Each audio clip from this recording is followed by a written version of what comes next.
All right. Well, thanks for joining us for another episode of the Surratt Brothers podcast. My name is Chris Surratt, and I am with my brother Geoff Surratt. We are missing the oldest one, but that's all right. We're going to make up for that with the better side of his family, which will be his son Josh, at the end of this. But how you doing, Geoff?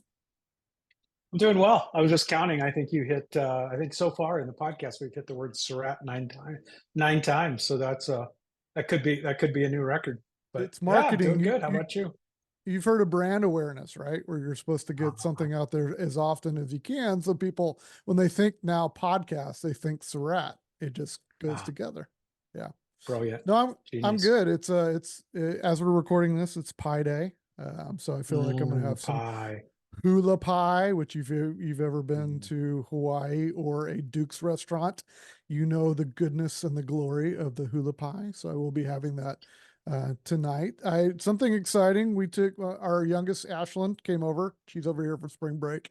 We took her surfing a couple days ago. One of our associate pastors here at the Maui campus is a former professional surfer, and so he took her out, and she was so good at it.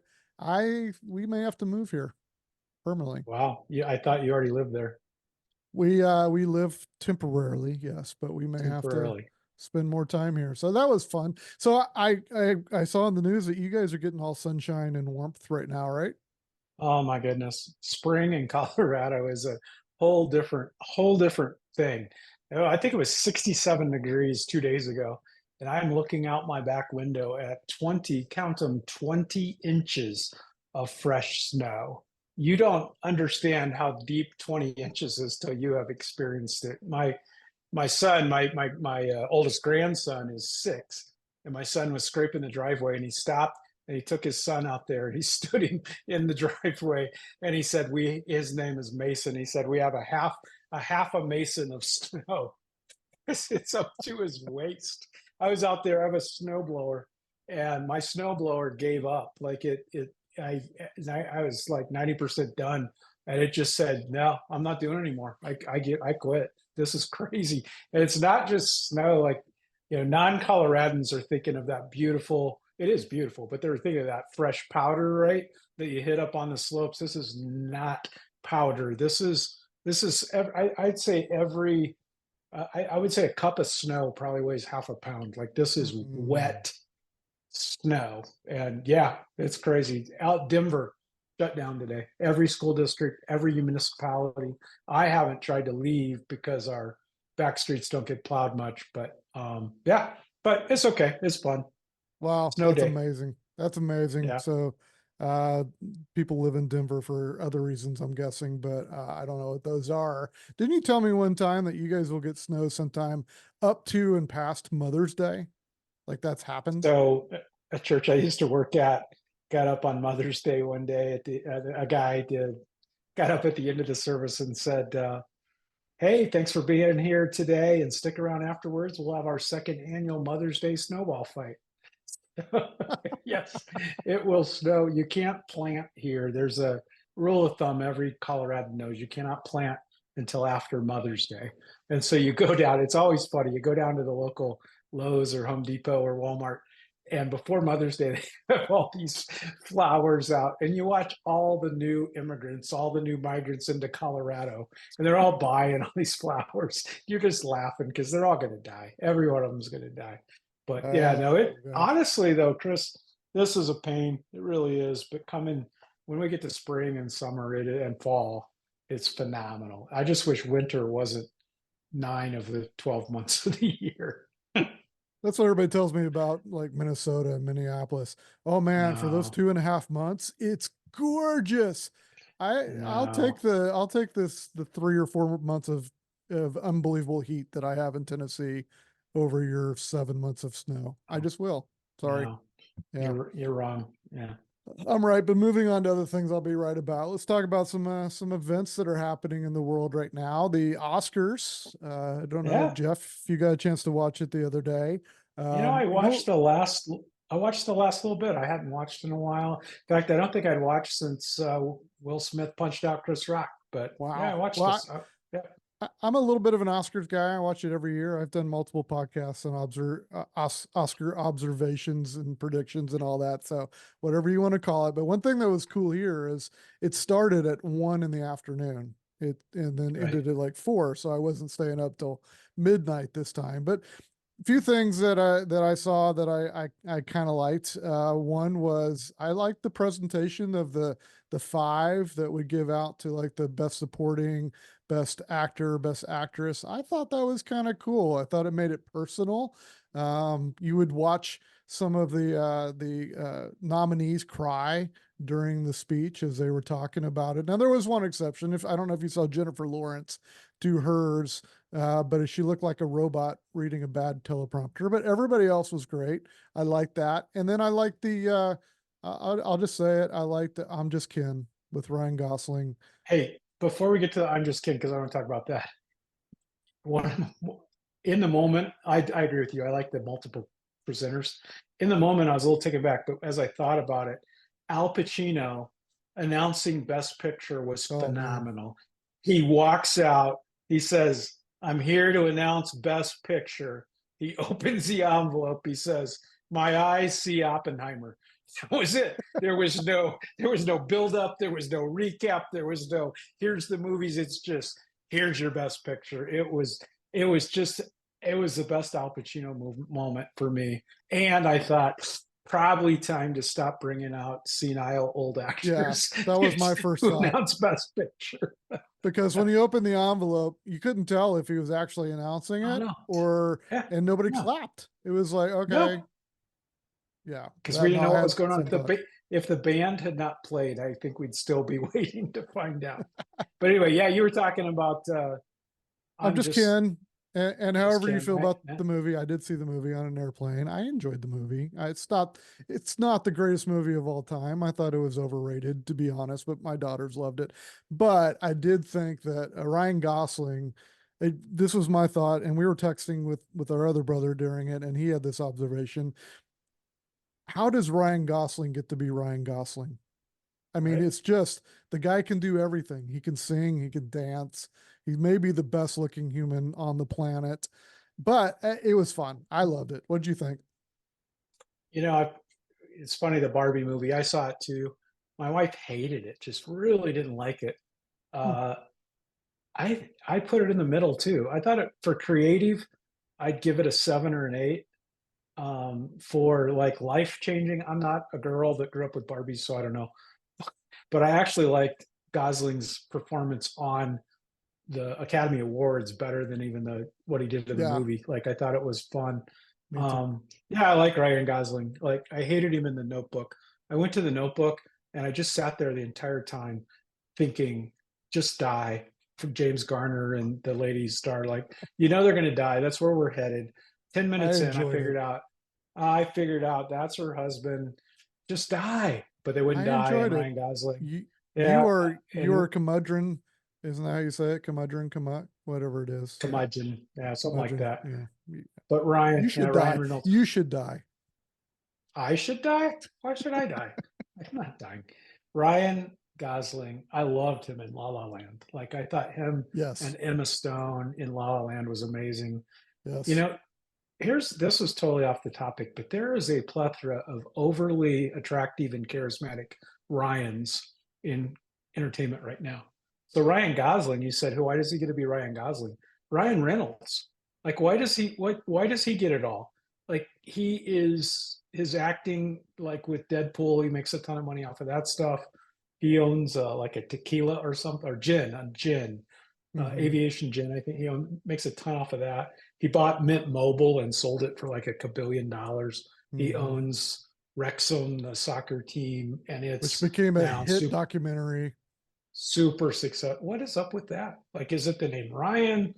I don't know. I'm jealous. I guess that's all there is to it. I think there's probably two major differences between the Ryans and the Surratts. I mean, just in Yeah, general. One would be a lack of talent, and then that's the true. other would be a Good point. lack of looks, good looks. Looks, yeah, I think if yeah, we had those two things, we could be up that's there. true. Yeah. I agree. I think if we were good looking and talented, I think a third one would probably be intelligence. Like, I don't know about Ryan Yeah, Gosling. Ryan Reynolds is really smart, really yeah, smart. yeah. I mean, I think we have a shot on that one, but I think you're right. And speaking I of don't know. good looks, good talent, but questionable intelligence, I don't know if you've seen lately that. Do you know that RFK Jr. is still running for president? Were you aware of that? I was. In fact, there's a national poll right now that has him polling at 15%. Wow. I kind of had lost track of him.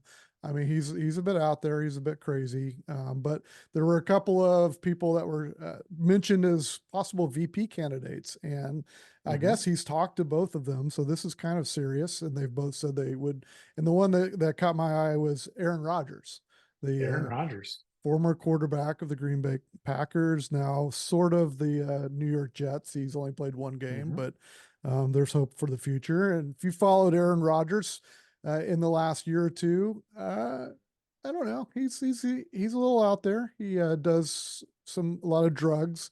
He likes staying in tents and suffocating himself, and he's got some really weird views. So my thought was, what would it look like with an RFK Jr. Uh, president and a vice president that is Aaron Rodgers? Is that a So I good or a bad saw thing? I saw that I saw this story. Did you see who the other guy, JFK Jr., supposedly offered it to or might offer it to? I can't remember. Jesse, Jesse the Body Ventura. Right. I didn't even know so he's still so alive. those I didn't either. Those are his top two. And my favorite story I've seen since then is there was a serious story in a serious like New York Times type thing is debating the question is if Aaron Rodgers is elected vice president, can he still be the starting quarterback for the New York Jets? And I'm Why thinking, not? why doesn't the world take us serious? Like, why do they think we're a bunch of jokers that we're actually discussing whether someone can be vice president and a quarterback at the same time? But a good Uh, point. Good but point. why Why not? not? Like, what else does he have to do? What does a vice president do? We don't know exactly. And then if RFK Jr. wins the, why not? Give him Aaron Right? Rodgers. Seriously, let's Yeah. do it. Can't you see the Secret Service on the sideline of the game? And like if he gets tackled too hard, they run out with their Yeah, guns. yeah. Are they in the huddle? Like, do you have to have a Yeah. Secret Service guy in, or at least a body man with him, right? Like, I don't know. I love it. I It yeah. keeps it entertaining. No, that's great. One more. We usually try to do a dumb headline, and I thought this one hit home for Wait, you. What? wait, you're skipping my favorite one. Oh, go Is ahead. If you Princess think we have Kate, time. is Princess Is Kate still Princess Kate alive? still alive? Well, okay. All I right. don't Is she, know. is she I still don't, alive? I am old enough to remember when Paul McCartney was dead. Like, here's the thing. Here's why I wanted to go back to that. This is a serious point a little bit. Usually, you know what? The best policy is just to tell the truth.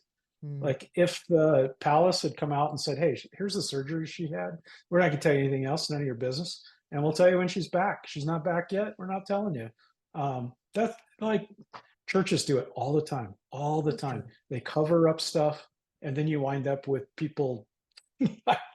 Oh, I went down this rabbit hole, Chris, of the photoshopped picture, and it's like, oh my gosh, why am I down here? Sorry, I know we have no time to talk about that, but there you go. No, it's Princess true. Kate. I don't know. I don't know if she's alive or not. I have no idea. My thought on this is they've always said Instagram is like you can portray your perfect life because you're catching the perfect picture, you're getting your kids to Yeah, pose the right way, and you take 100 pictures to get that one, and that's what you put on Instagram. People think you have this amazing life. Well, now you don't even have to do that anymore. You just right, Photoshop it, AI it, and you don't even have to have your kids pose. You just take it from right. another picture, put it. It's so easy now. Oh, I've been doing that for years. My kids aren't that attractive, so I've just been using other people's kids. All They right, don't last listen. last one, dumb headline, and this Dumb is in your headline. this is in your area of the country, and that's why I thought it was even more funny. But I've actually heard this of is a this. real headline. What do you get when you cross rodeo with skiing? Did you know this existed? Mhm. Because it's Leadville, Colorado, is where they're doing this. I did. I didn't remember the name, but I actually have heard of Skijoring, this. ski Skijoring. joring, yes, Yeah. where they have So I can't horses remember. Are you pull like, skiers. oh, that's it. I was thinking, do they have horses on skis? That would be awkward. Yeah, no, that's right. I read about that. That sounds fun. It's Yeah, like, so it made me think of what other things can we combine? all right, I've got, I've thought about this for a long time. Golf and hockey. So you Hmm. have to have, so the goal's going to have to be bigger because there's going to be defense, right? But you put hockey players out there, and then you let who's the top guy right now? I never can remember his name. Starts with the S. Good dude. Hockey, don't know. No, not hockey, golf. Uh, Oh, yeah, anyway, yeah, yeah. so you let the top guy. We'll just go Tiger Woods. Everybody knows who he is. You let Tiger Woods fire a three iron at a guy guarding the golf hole. I'm watching that. I mean, that's fun. What about you?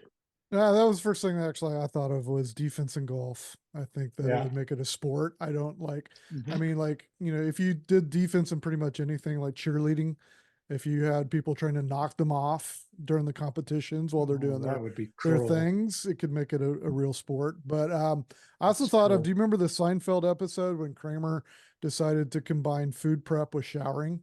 Yeah, Because I do. he was like, why should I waste all my time just showering? Mhm.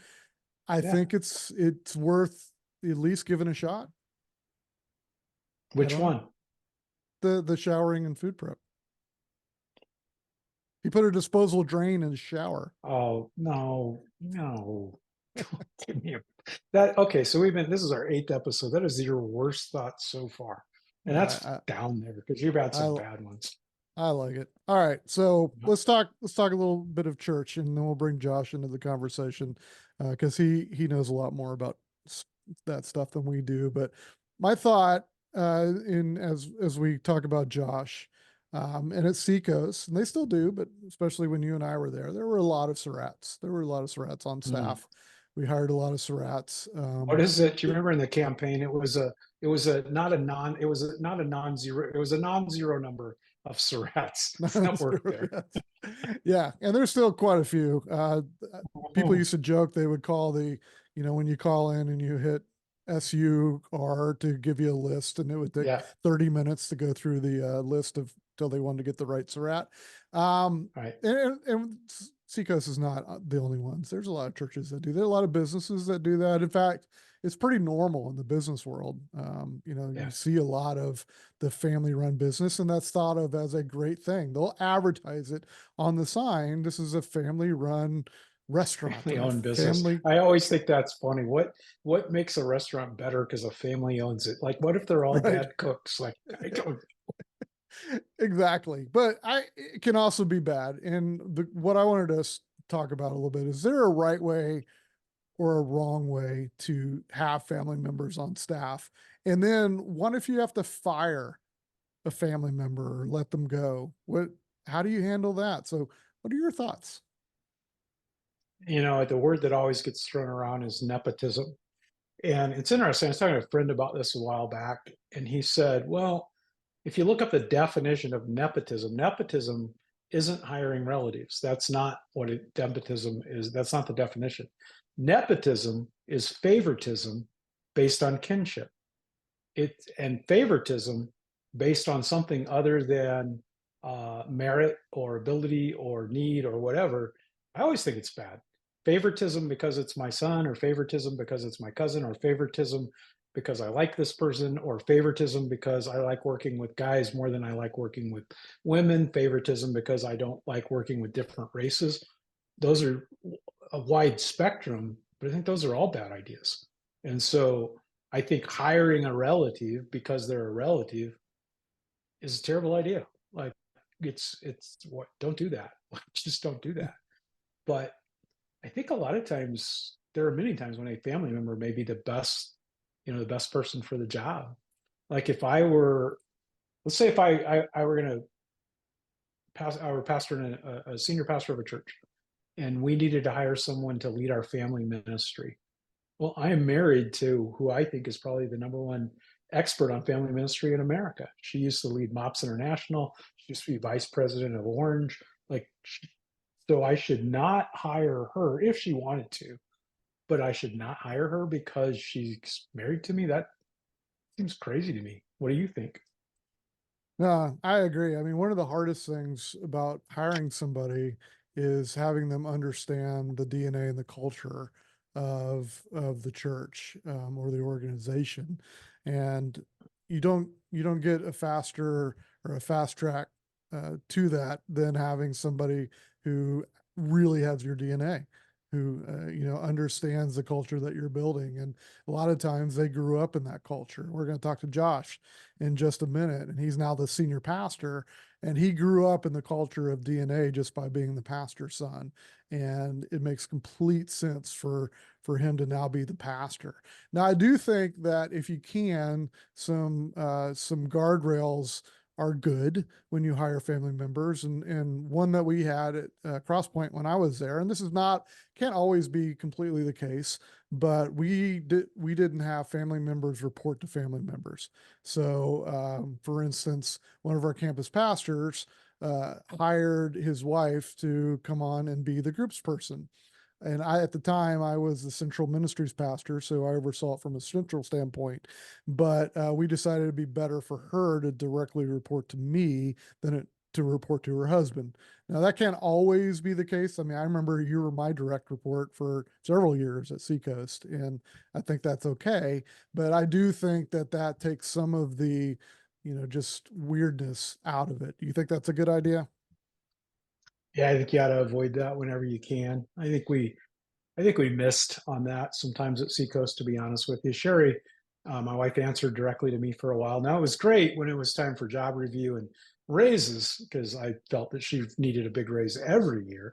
I was never involved in her raise or your raise or not. But yeah, I mean, I think I think it worked when you and I, when you worked for me, it still wasn't ideal. Like, I think the best thing would be to avoid that whenever you can. You brought up something though. This is a big deal. What happens if you need to fire somebody? Like, what if you have to fire a relative? How do you handle that? I mean, I've never had to do it, to be honest with you. So it's not like I've walked through that. I have had to let a relative of a relative go. And it just made it that much harder because the person that stayed didn't stay very long. Because basically, if I was letting that person go, I knew that their husband would probably not stick around either. I mean, no matter how justified it was, it's still going to be very difficult. I mean, if Geoff, if you and Sherry were on the staff at Seacoast and Sherry had been fired, how long do you think you could have stuck around? It just would have been really 15, difficult. 15 minutes. Yeah, Like, exactly. right. So I think, that's the tension that you're walking into that you're going to have to manage rather than solve, like Andy Stanley says, that probably you need to put something in that has to be overviewed by somebody else, by a board, or I don't know, but that's sticky. Yeah. No, there's no glossing over that. Either um either letting somebody go who has relatives on staff is incredibly hard and incredibly messy, um, or you're in an environment where people are never let go or they're never Yeah. disciplined because of family connection. That's awful. Like, and you and I both have been in environments where we it was almost impossible to get fired. I like that kind of environment, but that's not really what we're talking about. We're talking about, like, times when someone really needs to move on. If you can't have that conversation because of, they're related to somebody, that's a mess. Yep, I agree. I think you and I and Greg were able to coexist because we both, or all three of us, kind of had our own lanes for most of the time. Greg was the senior pastor, obviously. I was doing the music, and at the beginning, you were doing family ministry, and then you moved into multi-site, and we coexisted, but we didn't really cross that much. It felt like it Yeah. was a good working relationship for us. Yeah, and the truth is we've never really liked each other. Like, That's true. I mean, as brothers, we love each other, but we've never really liked each other, and so that kind of helped as well. Which you now I understand why I never got a raise at Seacoast since you would never allow that to happen as my boss. So I really appreciate that. I didn't say I never allowed it to happen. I said I was never in those conversations. I don't think I Oh, ever got a raise at Seacoast either. So, well, it certainly wasn't a place to work to get rich. That's for sure. well, hey, I think we should probably bring Josh in because he can get some light on all of this, I think. So why don't we talk to Josh Surratt for a minute and get his thoughts on that and succession and whether the Cubs can win, which is doubtful. All right, we are excited to have our guest on today. Um, I don't know that he needs a lot of introduction, but he is the senior pastor, lead pastor of Seacoast Church. He's also related to us in some way that we'll probably get into. But Josh Surratt, excited to have you. Thanks for taking the time. Listen, I told you guys earlier, but I feel like I finally got invited to the adults table. I have a lot of memories from Thanksgivings and Christmases where I looked longingly from the kids' table to the conversation that was happening over there. So I'm honored. This is like a highlight of my life. So thank you. Well, It's awesome. I was thinking about it, like for us to have a little podcast called the Surratt Brothers is kind of arrogant. Like it's not like you're not a Surratt brother. Well, You have you have a brother named Surratt, and you're both pastors. So you're just sorry, leaving sorry room about for that. us to do a sequel one day. So when you guys There are you long go. gone, Jason and I will put one together. Yeah, that could be soon for one of us. So yeah. Yeah, that's true. One that's not on the podcast. Oh, and I was thinking of me, but you're right. Greg is soon to see Jesus. He's Super, getting up there for sure. He really is. he's super old. I think Although, he's listen, Grandpa Hubert is still going strong at 90. So there's apparently Yeah. some good genes in there somewhere. I'm not sure if Yeah, I'm happy or sad about that. I heard that he's For kicked me, back not in, and dad. I heard he's kicked back in with his leading his Bible study. Oh yeah. That's good. Hey, yeah. Josh, this isn't Chris. Chris has some great questions for you, but before we get to the great questions, so last time we were on, your brother, your dad was on with us, and the question was raised: who would play you in a movie about the Surratts? I have two questions about that. One, your dad said Jeff Daniels for him. Are you buying that? I'm not buying it. Yeah. So here's the one I'm not buying that one. I'm really not buying this one. Chris said that he was often mistaken. I'm not making this up. Chris is often mistaken for Kevin Costner. That Chris was mistaken for Kevin Costner. Yes, yes. Well, the problem is there's really already a movie, and I won't get into it, but it's John Goodman is the one that plays dad, if you're curious. So That's true. That's true. That's a good point.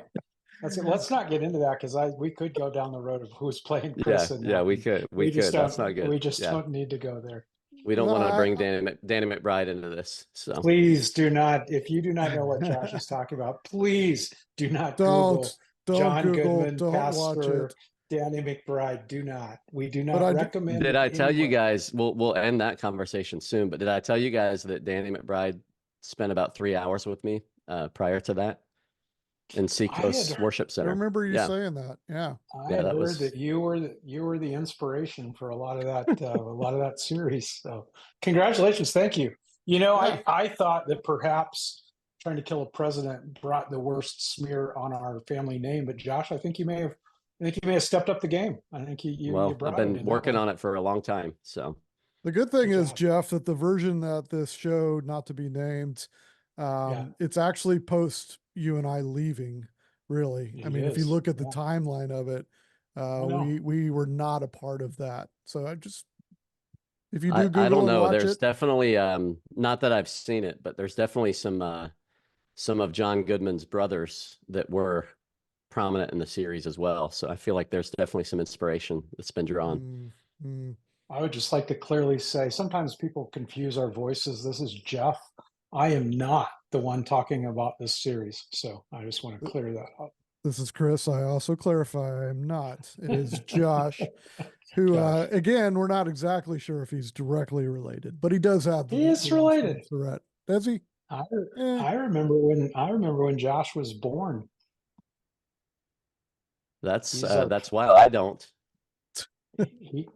he at that point was our second favorite nephew.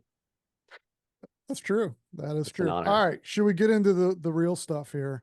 Let's do Josh, it. We are honored to have you, and we're especially glad that you did not bring your father along for this. That makes this much, much better because we're gonna talk about him a little bit.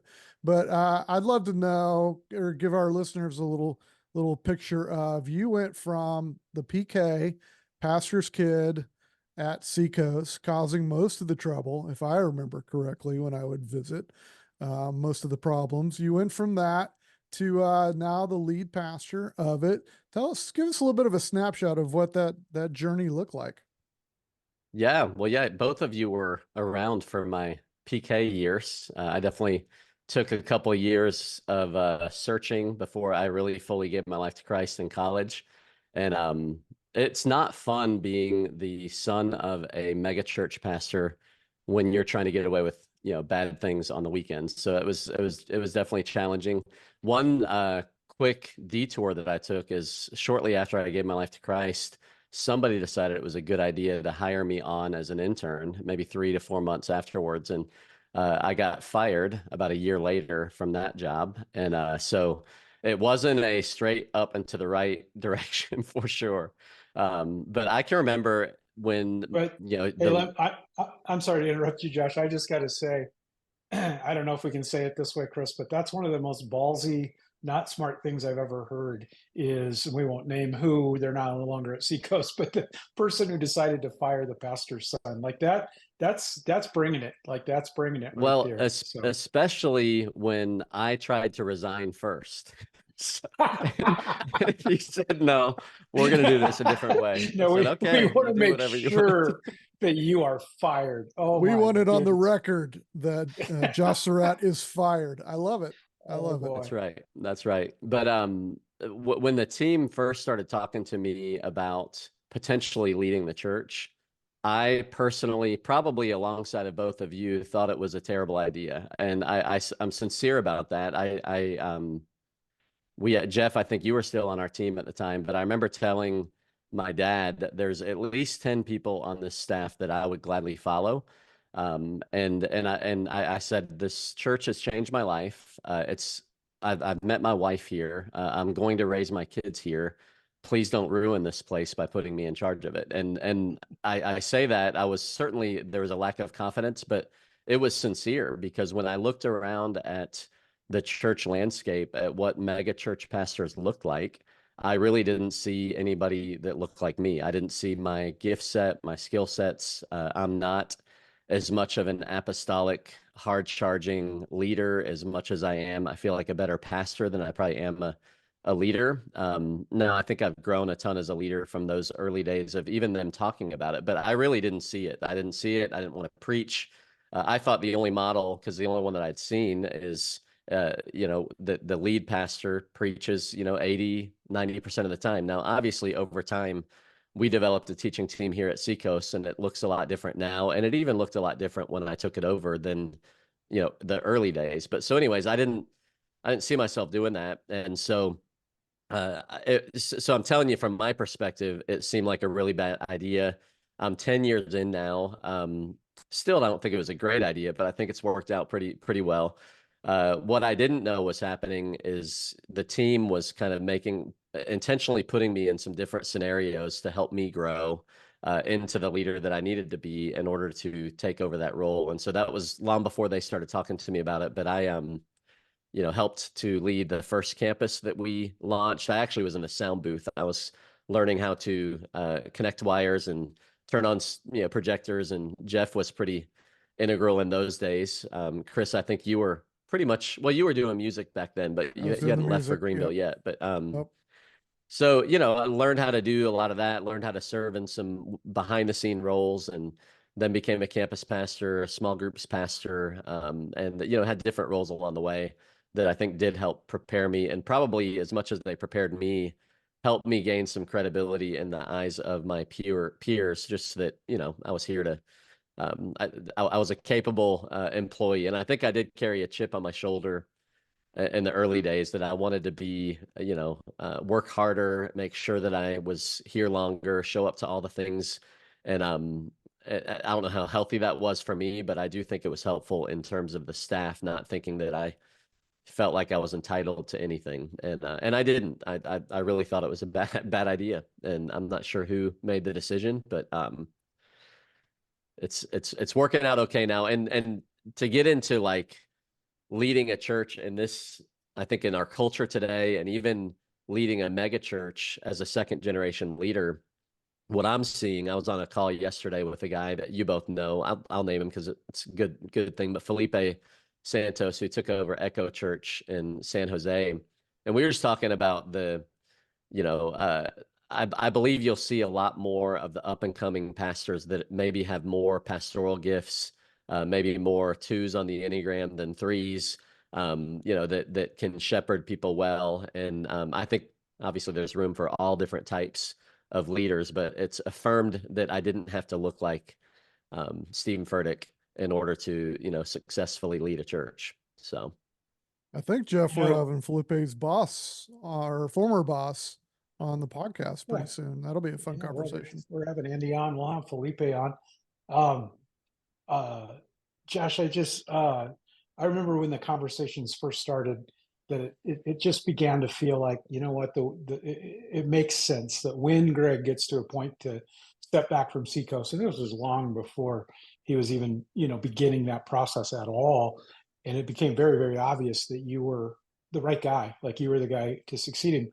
Um, and I agree from where I sat in kind of a sort of executive pastor role, I saw you take on all kinds of tasks from like this, trying to figure out the sound at the annex to you were the campus pastor at the broadcast campus and all kinds of other roles. And in each role, I saw your unique leadership style just work really, really well. And from my standpoint, knowing you fairly well, knowing your dad really well, your leadership styles are very different and very compatible.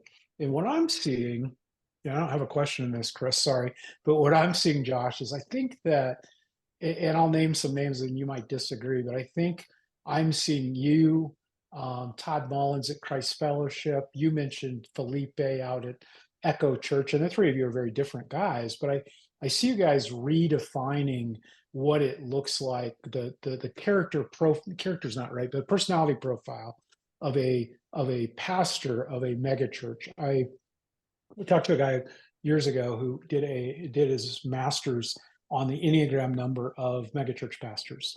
And surprise, surprise, they were either threes or eights. That was the only choice. You were either a 3 or an 8. I'm not sure where you're at, Josh, but I know you're not the 8. You're not the kick. I am. You're not the kick butt, ask names later guy. That's not who you are. I think it's incredibly healthy for the kingdom to see that there's not one personality profile to lead a church or to lead a large church. So it's been fun to watch how you, through the years, the last 10 years, have honored Greg and continue to honor him and honor my dad, which is amazing, but also lead Seacoast in the unique way, that you're wired up. So Chris, that doesn't have a question mark. Sorry. And that's Questions. And that's I'll all the just time say we too- have. Thanks, Josh. It's great to have you. Geoff, that was a great show. Really enjoyed it. No, I think that even thinking about what's best for a church, it takes that kind of apostolic leadership to get something going and to help, grow and oversee that kind of a church. But really, if you continue to charge in that way, the people I feel like needed a shepherd. And so I looked at it as a stewardship. I still want to reach people. We still have grown. We've launched some campuses and done some cool things, but I felt like as a second generation leader, I was entrusted with something that I didn't build. I was a part of and loved to be a part of the whole story. But as somebody entrusted, you're thinking, okay, what's best for our church right now? And sometimes it's not somebody who looks just like the one that got us to this point. And so I've had great conversations with leaders around the world, and because of content, content was king in the 90s because it was scarce. And scarcity creates value. You guys know that. And now there's content. We can get content everywhere. And so even having a teaching team and rethinking how we deliver content on the weekend just allows us to be more flexible and approach just leading a church a little bit differently than what got us here. Speaking of the teaching team, and I talk about this with churches all the time that are considering doing a teaching team or something like that, and this blows their mind. How often do you preach, Josh? I will preach 1 to 2 times a month. It'll probably end up being about 18 times, 18 to 20 times in a year. So yeah, a lot less than most of my peers. And part of that may be gifting. Part of that, I feel like I am gifted to teach, but I feel like I'm also gifted to lead the team and lead the staff. But part of that is strategic. And it's so funny. I was in the foyer the other day, and one of our teaching pastors, Geoff, who leads our Mount Pleasant campus, was preaching. And somebody said to me in the foyer, they were like, "Man, what a great message. He's my favorite preacher here. I love it when Joel preaches." And I was like, I'm standing right here. Like, come on. Like, but as I reflected on that later, I actually felt like, okay, you know what? That's a win for me too. Because if I don't see my role as exclusively the best and greatest communicator here, but as a steward of this platform and to try to draw people around us that can maybe bring a slightly different perspective and help us bring the vision where it's palatable for different people, that's actually a win for me. I don't have to be the best preacher here, and I'm actually not my favorite preacher. Now, if we're talking about like heavy leadership things, like if we're talking about the church's views on controversial subjects, I'm usually going to be the guy to deliver that because I want that to come from my voice, my tone, all of that. But in terms of our teaching team, it's amazing, and the church has actually grown. The two, at least to my knowledge, the two largest churches in South Carolina have a very broad teaching team. They both operate with teaching teams, and I see a lot more diversity in our church. And Geoff, you've preached, not too long ago. You could either confirm or deny it, but the generations that we're reaching, we're reaching younger, but also still reaching older generations. And I feel like our church has embraced that they don't know who's preaching any given weekend, but they trust that it's going to be good, and they all have their favorites, which is okay with me. I think there's a huge deal there, Josh, of health. I have a friend in England, in London, who pastors a large church there. He speaks 6 times a year because, and same thing, if there's something of weight that needs to be presented, he's the one. But that's not his number one thing. I think the fact that you are confident enough in your leadership, in yourself. I mean, I think of Joel as an incredible speaker. Like he could be on any platform in America. Greg, I know he's your dad, but still, he's the founding pastor. He's also, I would never say this with him on the show, but he's one of the best communicators out there. Like he's phenomenal. And yet you're confident enough to know I'm not in competition with those guys. I'm not trying to be better or not as good or whatever. It makes the church stronger. And yeah, I spoke. Maybe we should get into something I did during response time, the last and final time I'll ever speak at Seacoast. But yeah, I spoke there last year or year before, and it was amazing to me, both racially, age, demographic, across the board, just incredible diversity in who you're reaching there. And I think you're right. I think part of it is just the way that you spread out the teaching. It's your voice is obviously the lead voice, but there's a variety of voices there. I love Yeah. that. And there's so few churches out there that are comfortable with that, with the team approach. I mean, I think Seacoast has broken a couple of barriers with teaching. The team approach wasn't new with you, Josh. I mean, your dad started that team approach years ago, and Geoff was on that, and Sean Wood was on that, and Naeem Fazil was on that, and guys who have gone on to plant amazing churches. But he saw that. And then the will they watch it on a screen? That was another barrier.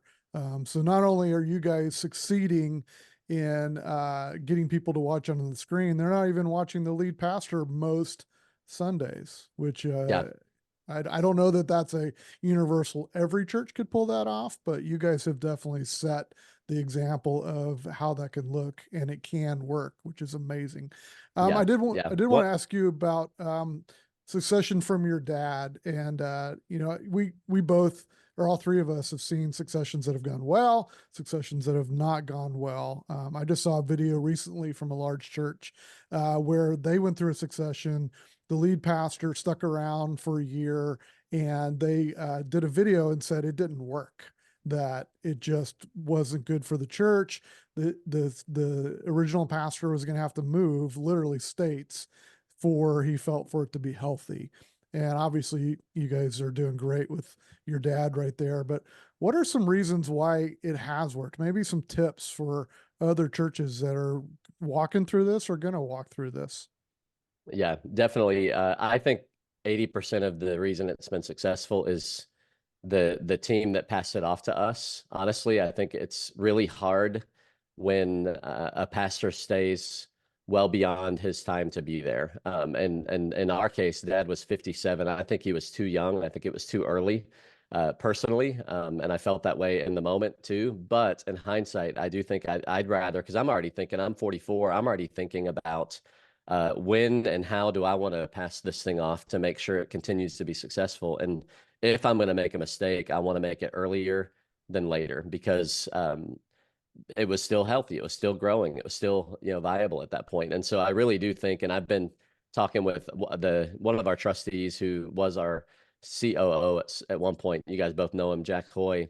And I sat down with him and I said, hey, I want you to teach me everything that you guys did, because I wasn't on that side of it. I didn't know the conversations. I didn't know when you started having the conversations, but I do think that whatever they did, I'm grateful for it. I think that if you have a senior pastor, I've got a buddy right now who he's pastoring a church, and the senior pastor is still in the church and still being paid by the church, and has a blog where he's criticizing the pastor and the way that he's leading. And I'm just like, I can't imagine what it would be like to try to lead without the support and encouragement of my dad. Now, our process, I don't think is one that is like a template to follow, but because we are family, because he was still in town, he had his health, it was a long process. So 10 years ago in January, we announced to our staff that Greg he was the senior pastor. His title changed from senior pastor to founding pastor, and my title changed from whatever it was to lead pastor. And he was going to disappear from the meetings. And so he quit coming to any meetings. He didn't show up to a single meeting that I was leading for a year. And that kind of bothered me. But in hindsight, I think it was really helpful that he did remove himself. He had something else to do. He was the president of the ARC at that point. And so it was helpful, because when he was around, it wasn't always all that helpful. When he would send a text message to our worship leader while they were singing a song, letting them know that they should never sing that song again, I had to finally tell him, Dad, you can't do that. I used Talk to get me. those from him. I used to get those I'm from sure him. you did. But I would be like, Dad, talk to me. I will do anything you want to do. If there's a song you don't want us to sing, I will stop singing the song, but please stop doing that. Yeah, but because he's a leader, he still has strong opinions. So he wasn't around as much, and it was helpful, but he still preached the majority of the time that year and a couple of years after that. And he did a great job. And I think he knew what he was doing, but you can't ever tell with Dad if he's just kind of stumbled onto genius or if he pre-planned it. But he would get up after worship and he would say, man, that music sucked, didn't it? I wasn't a fan. I don't really like the music around here. And I'm sitting on the front row just horrified, like he's never preaching again. But then he would just it's almost like he's talking to himself, and he'd go, but you know what? I looked over and I saw my grandson with his hands raised worshiping. And I thought to myself, you know what I want? I want to be a part of a church that my grandkids and great grandkids can meet Jesus and know Jesus. And he basically coached his peers in a kind of self-deprecating way. Sometimes it felt a little dishonoring to us, but on the end of it, I was like, oh my gosh, that was brilliant, because he coached them as he was doing it. And certainly people have left, and people that helped build it up to that point have left, and I honor all of those people, but a lot of them have stayed. And I think a lot of that is the way that he led through that. And then what I would say to the incoming pastor is, for the first year, resist the need to be a leader and just be a pastor. Because I think especially with our insecurities, we come in and we want to put our fingerprint on this place. We want to, I had lunch yesterday with a pastor that recently took over a church, and he was telling me how much he hates their newcomers stuff. And he was like, man, the language, it's just not me. And we were talking about, I was like, well, don't change it yet. You have all the time in the world. Time is your friend. You can make all the changes that you want to down the road. But if you're a church that is egalitarian, don't come in and make it complementarian on day one. If you're, or vice versa, you know what I mean? Like, because even in healthy transitions, people are grieving. It's a big change for them. They have a new pastor. And so I would just say pastor people as best as you can, get to know people as best as you can, spend time, have lunches, have breakfasts, have meetings, but be a pastor for a year and then put the leadership hat on. And by then you'll be making a lot better decisions when you're doing it, because you'll have a feel for where people are and people will have gained trust in you, and you can go. And so one of the mistakes I think I see on my end or on my generation's end is, we want to go. We've been waiting a long time, right? Finally got it. It's my turn. And we want to jump in and we want to do, what was it, Rehoboam? I think that, his buddies were like, no, we're going to make it harder. Right. And so I think pastoring them in the first year or two, and then, make the decisions, lead. God's given you a gift of leadership, but try to be a pastor first. And I think you'll do well. So anyways, we could talk a lot about that. I do think that there are a lot of Absaloms, that are trying to take a kingdom that was never given to them, because of, maybe what their friends told them they should have. And my opinion on the church planting movement that we've had, which I'm super grateful for, we give to it, we're part of it.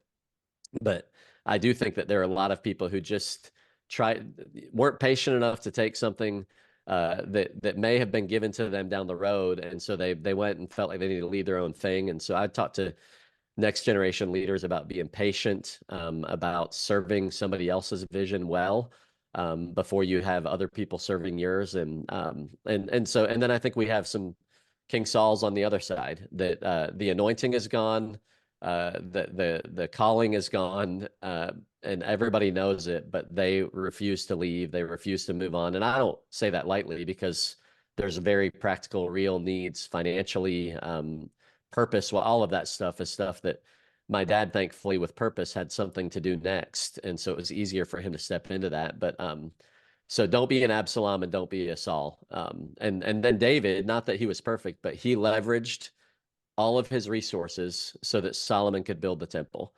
He wanted to do it himself, but he ended up calling in all of the favors, leveraging whatever capital that he had to allow the next generation to build the temple. And I feel like my dad did a pretty good job of that, and still does. He'll still help raise money on certain projects. And so anyways, sorry, the show's over again. I've talked a lot there, but that's some of the nuggets that I would share. No, that's really Hey, good. that was really good stuff. I do want to say, Josh, you said that Greg stopped going to the meetings the first year you were lead pastor. I've been gone for 14 years. He had quit going to meetings long before I left. I was That's going to fair. say the can't tell same you. thing. I never saw him in a meeting. And at the same time, I also would agree that we weren't upset he didn't come to the meetings, because when he came, they were way longer and we didn't get as far. So, but anyway, Well, you he's been usually, going to meetings. yeah, we would be just at the point where we're executing vision, and he would come in and have new vision. And that was really a Exactly. blessing to everybody who had worked really hard on the last idea he had. I was Well, just you thinking mentioned about our friend. you hope Well, that you you're mentioned our friend. go ahead, Geoff. Sorry, you mentioned our friend Jack Hoy, our friend Byron Davis, who was there quite a while. He actually asked Greg to not come to some meetings. I was just thinking about, you hope that some of your worst tendencies get filtered down as the generations go on.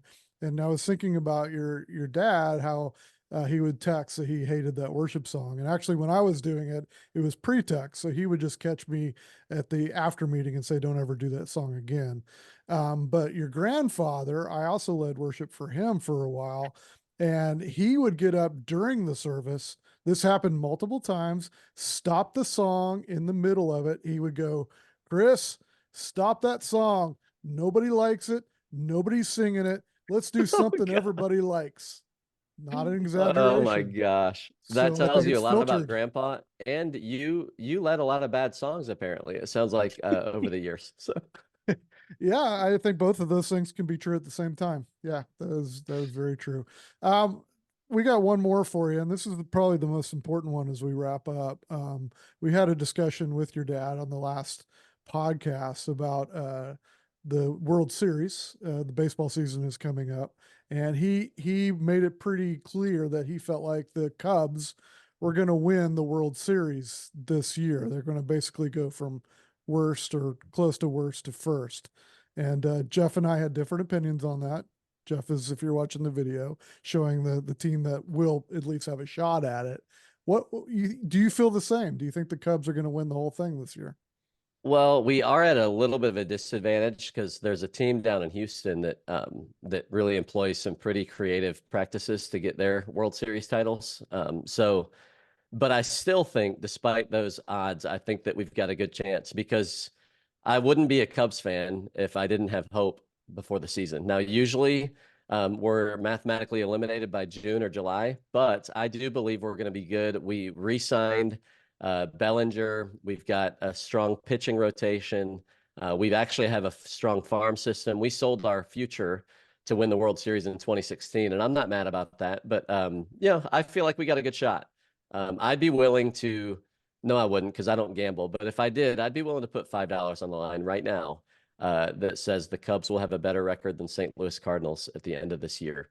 And I'd probably owe both of you a coffee at the end of that, but I'd be willing to put it on the line right now. We're gonna make this official by leaving it in the podcast. I don't gamble, but I put $5 on it. Yeah, we will be back sure with bet. you. That's a sure bet.